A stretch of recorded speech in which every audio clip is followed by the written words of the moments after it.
Hello guys, আবারও চলে আসলাম জাভাস্ক্রিপ্টের problem solving এর নতুন আরেকটি লেকচার নিয়ে।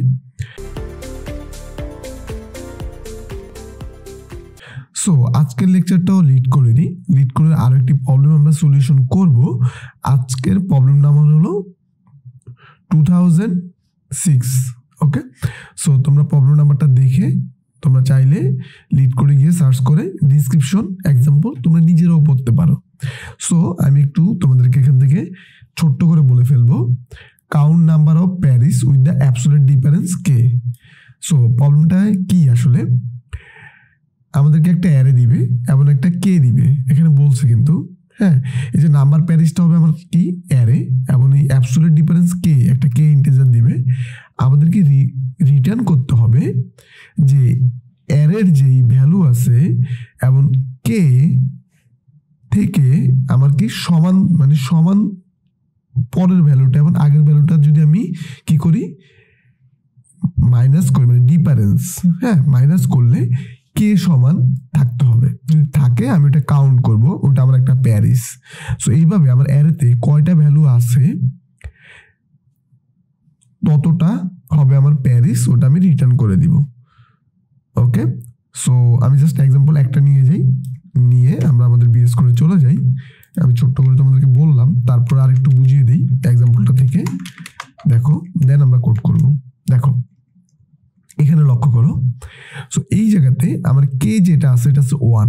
তার মানে আমার অ্যারের এই ভ্যালু আর এই ভ্যালু যখন আমি কি করব মাইনাস করব, ডিফারেন্স যদি 1 হয় তাহলে আমি কাউন্ট করব এটা একটা প্যারিস। সো এইভাবে আমার এই ফুল অ্যারেতে আই এর ভ্যালু এবং জে এর ভ্যালু, এখানে আমাদের দুইটা ইন্ডেক্স, মানে এই অ্যারের মধ্যে আমার প্রত্যেকটাতে যাবে। ওকে, গিয়ে গিয়ে ফার্স্টেরটা নিব, এর পরেরটা নিব, এভাবে প্রত্যেকটাকে আমরা নিব। নেওয়ার পরে ডিফারেন্স বের করব, দেন আমরা প্যারিসটা কাউন্ট করব। যদি কে এর সমান কোনো পাই, কে এর সমান পাই, ডিফারেন্স যদি কে এর সমান পাই তাহলে একটা প্যারিস কাউন্ট করব, আদারওয়াইজ কাউন্ট করব না। এটা জাস্ট মাথায় রাখো। ওকে, সো এখানে দেখো তারা আমাদেরকে একটা কথা বলছে, আই এবং জে, এবং আই সবসময় হ্যাঁ জে থেকে কি হবে ছোট হবে। ওকে, এটা মাথায় রাখো। এবং দেখো এখানে বলে দিছে নাম্বার আই, মানে আই ইন্ডেক্স এবং জে ইন্ডেক্স মাইনাস করার পরে কে এর সমান হতে হবে, তাহলেই প্যারিসটা আমরা কাউন্ট করব। তাহলে চলো আমাদের কোডে। সো এখন আমরা যে কাজটা করব, মূলত ফার্স্টেই আমরা একটা কি নিব, অ্যারে ফাংশন নিব। এটা হচ্ছে আমার মনে করি কাউন্ট দিলাম, জাস্ট এতটুকুই দেই, কাউন্ট যেহেতু করবে সো পি দিয়ে দিলাম, প্যারিস কাউন্ট করবে। সো এখানে আমরা একটা নামস পাবো আর একটা পাবো কি কে। ওকে, দেন অ্যারে ফাংশন যেহেতু এই জায়গাতে আমি কাউন্ট কি করব, কাউন্ট করব। তার মানে আমি বলে দিলাম আমার কি পেয়ার্স কাউন্ট। ওকে, দিয়ে দিলাম। এরপরে এই জায়গাতে আমার ইনিশিয়ালি 0, একটাও নেই। সো ফার্স্ট আমি একটা লুপ নিব, এখানে আমরা ইনিশিয়াল করব আই ইকুয়াল 0, আই চলবে আমার নামস পর্যন্ত, সো লেন্থ পর্যন্ত চলবে এবং আই ইনক্রিমেন্ট হবে।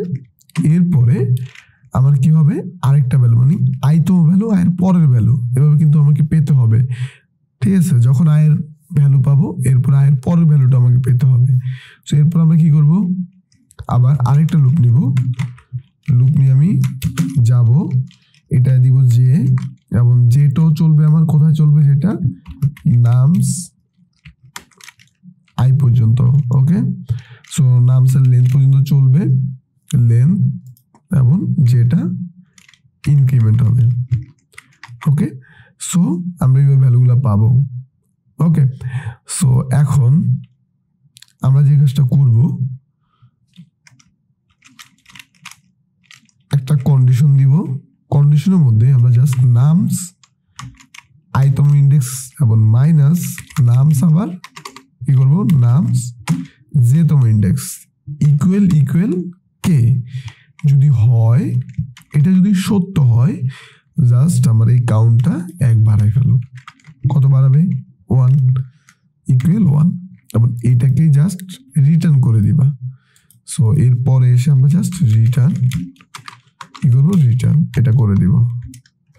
আচ্ছা জাস্ট এটু নিয়ে আসবো এন্ড রিটার্ন করে দিব, বুঝছো?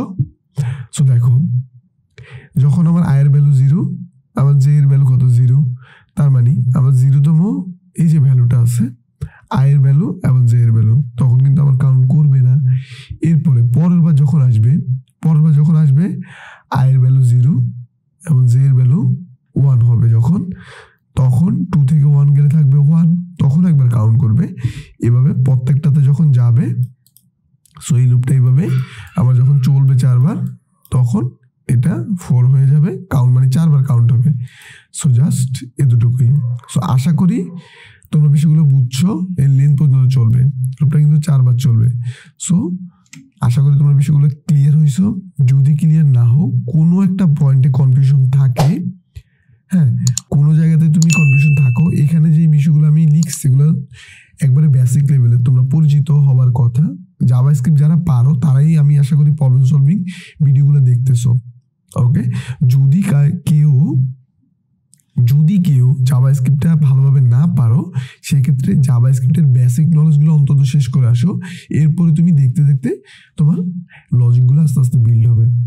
মিনিমাম তোমাকে বেসিক নলেজটা লাগবে, এরপরে কিছু কিছু প্রবলেম সলভিং এ অ্যাডভান্স নলেজও লাগবে। ওকে, সো আজকে এই পর্যন্তই।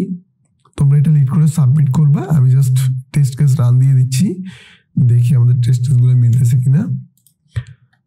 এখানে আমি এটা পেস্ট করলাম, রান করলাম, আশা করি আমাদের সবকিছু ওকে তাদের রিকোয়ারমেন্ট অনুযায়ী। ওকে, দেখো 3টা টেস্ট কেসে কিন্তু পাস হয়ে গেছে। ঠিক আছে, সো তোমরা যে কাজটা করবা, তোমরা এটা সাবমিট করে দিবা। এরপরে নিজেরা অন্য ওয়েতে সলিউশন করা যায় কিনা একটু চেষ্টা করবা, অবশ্যই যাবে। সো সবাই ভালো থাকবা, সুস্থ থাকবা, এই কামনাই করি।